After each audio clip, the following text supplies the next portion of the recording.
One of the most common problems in calisthenics is having poor wrist mobility and having some weakness that causes us pain and discomfort in our training.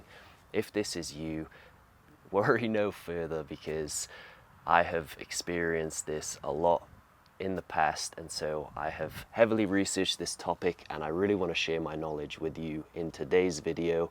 So sit back, relax, and let's get right into it.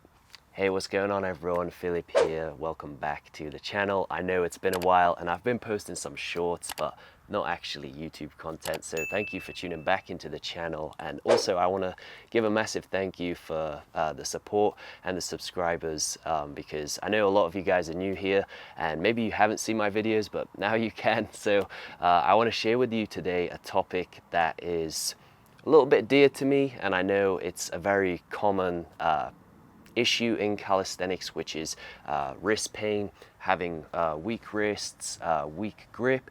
And you know, this was me because in the past, when I was younger, I used to skateboard. I'll put some clips right here, and I'll also put a clip of me breaking my wrist for the first time. And so I broke my right wrist twice and my left wrist once.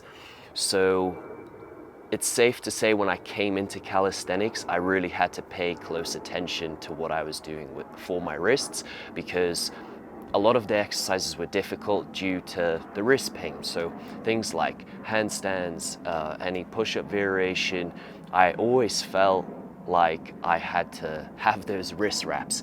And the first thing I want to say is, and the first tip is, don't wear wrist wraps, elbow sleeves, or any sort of like band-aid supports, because what it is, it's a support, right? And if you want the joints to be actually strong, you have to go without them and strengthen them through strengthening exercises, which I'll show you today.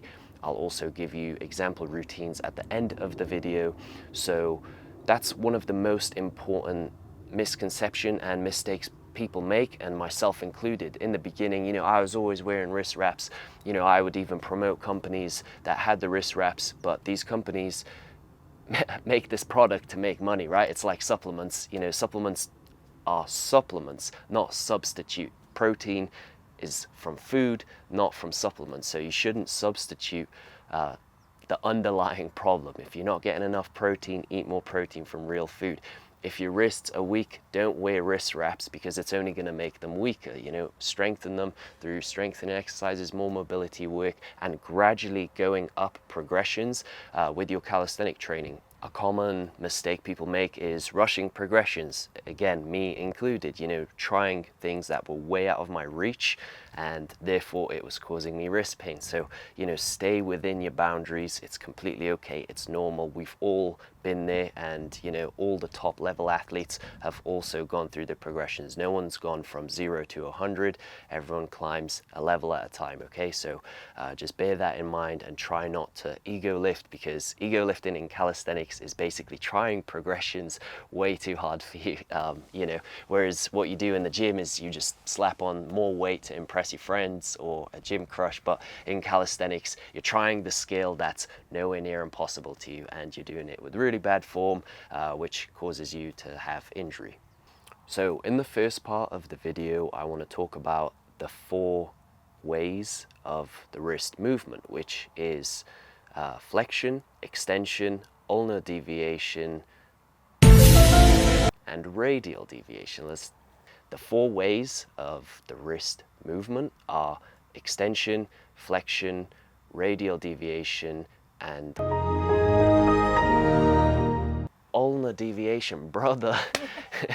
So the 4 ways of the wrist movement is flexion, extension, radial deviation, and ulnar deviation. Now you want to pay attention to all 4 of these. It's quite difficult to do 2 of them, but I will show you exactly how, and you will probably underestimate the difficulty of some of them. So, you know, please be careful. Like I said, you know, you don't want to rush into it and try something that's too difficult for you. That's going to take you out from a whole week of training, for example. So this next section of the video is some exercises you can use in your warm-up. Okay, so you're going to be focusing on more dynamic movements, not holding any stretches for too long. Now, be cautious because some of these exercises are going to be a lot tougher than others, and I've gradually put them in an order of their difficulty. So the most difficult will be at the end, so please build up safely. Stretching and mobility exercises are also like training. You will probably be sore after doing some that are a little bit too difficult for you, so really take your time. You know, you're in this for the long game, not the short game, so please be careful.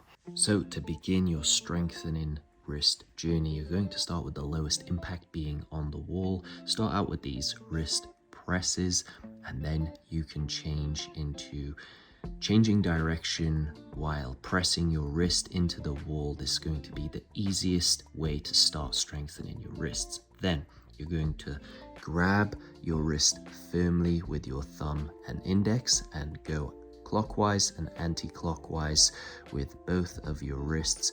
Doing these circles is going to really open out your wrist joints. During your warm-up, you can also work on moving your flexors and extenders in your wrists, and you can alternate supination and pronation in your wrist as well. You can also work on the ulnar deviation and the radial deviation, just moving your wrist through all the planes of the movement. To add an additional range of motion, you can grab your other hand and really pull down on your fingers. Then just shake your wrists out, and again, you can just move your wrists in all the planes of the movement. Keep a nice tight grip. And then to finish, you can interlock your fingers and then just go clockwise and anti-clockwise rotations of the wrist.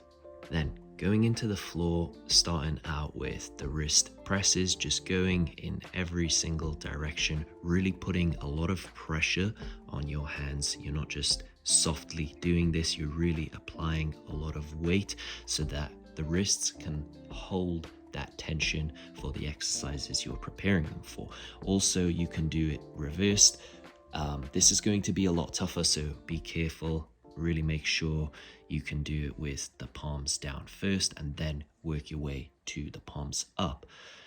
Then you're going to go onto the wrist presses that we started with on the wall, but doing them on the floor now. Again, really applying that pressure on your wrists. Wrist circles are going to be a great way to build up a good range of motion on the wrists, really trying to go as wide out as you can. A bonus tip is going to be whichever direction you're going, you want to put more weight on that hand. So if it's clockwise, put more pressure on your right hand. If it's anti-clockwise, put more pressure on your left hand. What you don't want to do is have your wrists too close to each other because they're going to bang against each other and it's a really uncomfortable feeling. So make sure they're a good distance apart. You can also do this exercise on your knuckles. It's a little bit less intense. Then reversed presses, again, are a little bit more intense. So please take your time doing these, and you don't have to feel like you have to get your wrist all the way to the floor in the beginning, but over time, that is the goal. So build that range of motion over time. Make sure your hand is nice and flat and you're really feeling the top of the wrist, the extensors. Next exercise is going to be wrist presses, but onto your fingers. So now you're going to work your fingertip grip. An important tip is to have the wrists nice and stacked and never allow your knuckles to collapse inwards, because that puts way too much tension on your fingers and it's not really working the correct fingertip grip. The best exercise and my favorite is going to be wrist leans. Make sure you externally rotate the bicep like I did in the beginning of the demonstration. And the goal here is to really put the pressure on the fingertips when you reach your maximum range of motion and increase that range of motion over time. Keep a lot of weight on your palms. You can then work on the opposite way, facing your fingertips towards you, putting a lot of pressure on your palms this time, working the flexors of your wrist, so the opposite side of the wrist. Now, for an additional stretch, what you can do is you can start to lift the palms off the floor and keep your fingertips glued. You will feel a deep stretch in your fingers, which is going to strengthen your fingertips as well. Then A really good one for the radial deviation and ulnar deviation is going to be wrist rocks, really trying to apply a lot of pressure on the index and pinky when going in those directions. Now we're getting more into the advanced part of the wrist warm-up exercises. It's going to be reverse wrist leans, same as the regular wrist leans, but your palms are now facing up and you're trying to put as much pressure as you can on the top of your wrist. This one feels much harder than it looks. What you're going to do is have your palms facing up to the sky and you're going to try and make as tight of a fist as you can. So you're working on your grip strength. Try externally rotate your biceps as best as you can and try and really squeeze the grip, but it's really difficult. You can see I can't even close my fist fully yet. Next, we're going to get into some fingertip holds. You can gradually build up by starting on your knees and then gradually working up to a plank position. Then we're going to do the reverse hand plank. Very difficult, so be careful. Take it slow, start on your knees and gradually go into the plank position. Fingertip push-ups are going to be a great builder for this. You can start out on your knees. Also, doing the reverse hand push-ups are going to be amazing for doing those reverse hand planks. Start out on your knees and then eventually you can get to being on your feet like in a regular push-up position, but please be careful. This is probably the hardest exercise and I find this really difficult even at my level. For the next part of the video, you're going to want to have a resistant band, and this is the way to set it up. You're going to put it on your feet and then pull up to have more tension on the band. What we're going to do with this resistant band is we're just going to do simple wrist curls. I will show you how to do this with dumbbells also if you don't have a resistant band, and then you're going to switch the grip and do pronated wrist curls, so just reversing the movement, so you're working on the flexors and extenders. Now we're getting into the ulnar and radial deviation by grabbing in a neutral grip, folding the band over so there's even more tension, and we're just rotating our wrist up. Now we're doing a side turn. I don't really know what to call this exercise, but we're going from the supinated position into the neutral position. If you have a set of tall parallel bars, you can work on your radial and ulnar deviation. With the simple rocks, grabbing the parallettes in the middle is going to be neutral difficulty, and to adjust the difficulty, whether you want to work on the ulnar or the radial deviation, simply just go further up or down the bar to adjust that difficulty. If you don't have those parallettes, that's completely okay. You can just get a dusty old broom from your house and you can also perform this with the broomstick alone. Again, being in the middle is going to be quite simple, so then choose a range that's going to be challenging for you. Being higher and lower is going to make it easier and harder, so please make it suitable to your level. But if you are having serious wrist pain, please do take some rest. Even up to a week is going to be okay. But if the pain is still continuing after even 10 days, I would 100% see a medical professional. An osteopath is going to help you the most. Don't go to a physio because they will only give you some exercises that I'm going to give you today.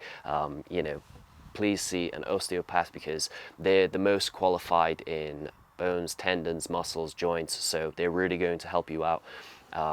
But if the rest does help, then please gradually come back, okay? You can't go back to your level straight after the rest.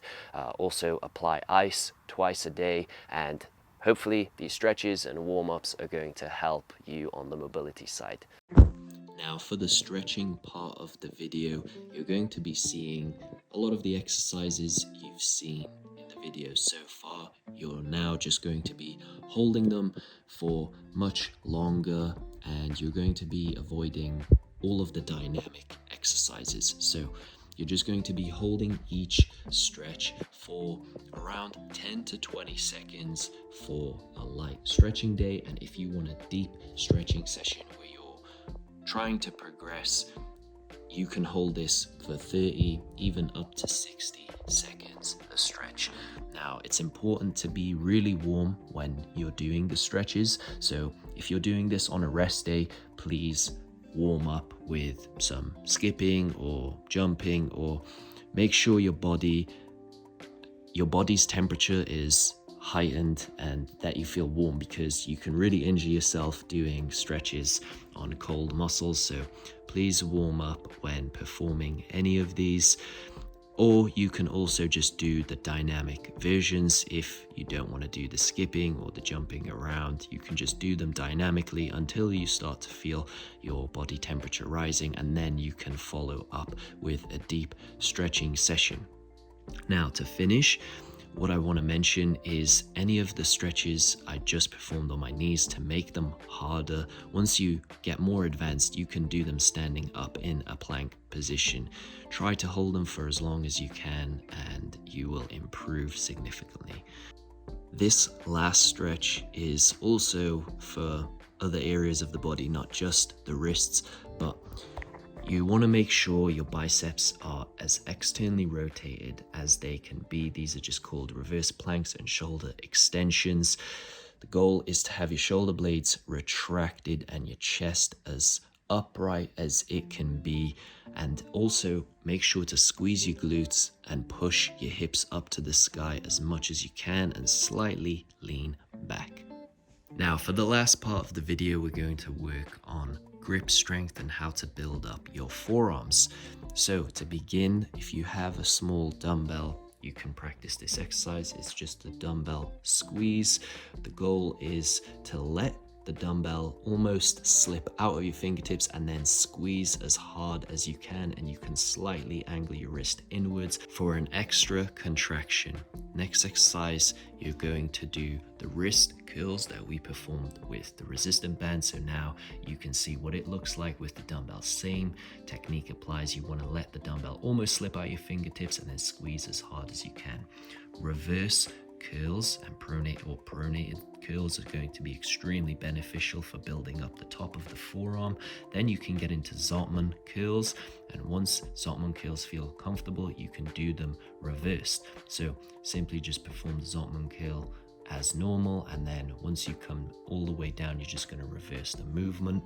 If you're someone that likes spending money on little gadgets and things like that, you can get these finger grip extensors. They're basically just small resistant bands that come in different weights, and they train the opposite sides to your grip. So if you have one of the grip squeezers, you can have those, and you can also get the rubber bands. Liquid chalk is going to be essential for having good grip. I can't recommend this enough. I mean, it doesn't have to be liquid chalk, but any sort of chalk will help out your grip massive. To improve your grip strength, it's always good to just do simple dead hangs. You can add these to the end of your workout. Make sure your whole body is nice and relaxed and you're allowing gravity to pull you down. You can also try reverse grip dead hangs, and eventually you can go to one-arm dead hangs. Also working on fingertip hangs is just going to build that fingertip strength, which is just going to strengthen your wrists and your grip overall. And lastly, working on the false grip dead hang, which is the next part and the last part of the video, is how to do the false grip. Firstly, I just want to show the difference between a false grip and a normal grip, just to see the difference. Then I want to also show you mistaken false grip, and this grip is often mistaken as the false grip, but it is not a true false grip because the wrists aren't really on the bar. Your grip is just slightly angled up. To begin learning the false grip, you're going to want to place this part of your wrist on the edge of the bar. You can already see mine's a little bit irritated because it does hurt in the beginning, but you do get used to it then. Place that part of your wrist on the bar and then just slightly grip inwards and make sure you have a nice tight grip. To give you a bird's eye view of how the false grip looks and the difference between the false grip and the normal grip, a false grip is completely stacked above the bar and the edge of your wrist is in contact with the bar, while the normal grip, your wrist is stacked underneath the bar. When beginning to learn the false grip, you're naturally going to have your arms at a bend because the false grip engages your arms a lot more. So it's important to lengthen your biceps over time. You have to improve the bicep flexibility first, so please do this gradually. Learning the false grip on the rings is going to be much easier because the circumference of the rings is a lot smaller than the bar. You can start out by this single grip, hang and slowly lower yourself until your biceps fully lengthen. And if you ever want to get into the ring muscle up, you have to learn the false grip. It's essential when doing the ring muscle up. Some exercises you can continue to develop your false grip strength once you know how to hang and you've mastered all the other wrist strengthening exercises. Is you can perform Australian pull-ups, maintaining the best false grip, and then going into regular pull-ups but keeping a false grip, and this will eventually build you the strength to do a slow muscle up. And that's the cheat code to the slow muscle up. If you do have a normal muscle up but you want to learn it slow, it's just to keep the false grip.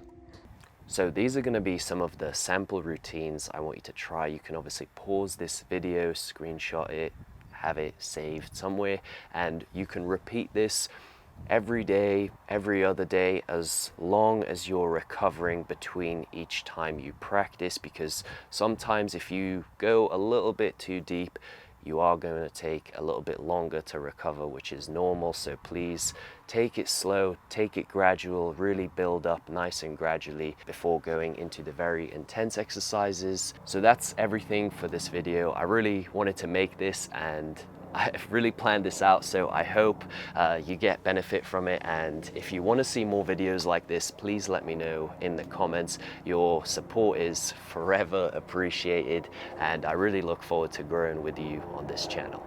5,001, 5,002. That's it.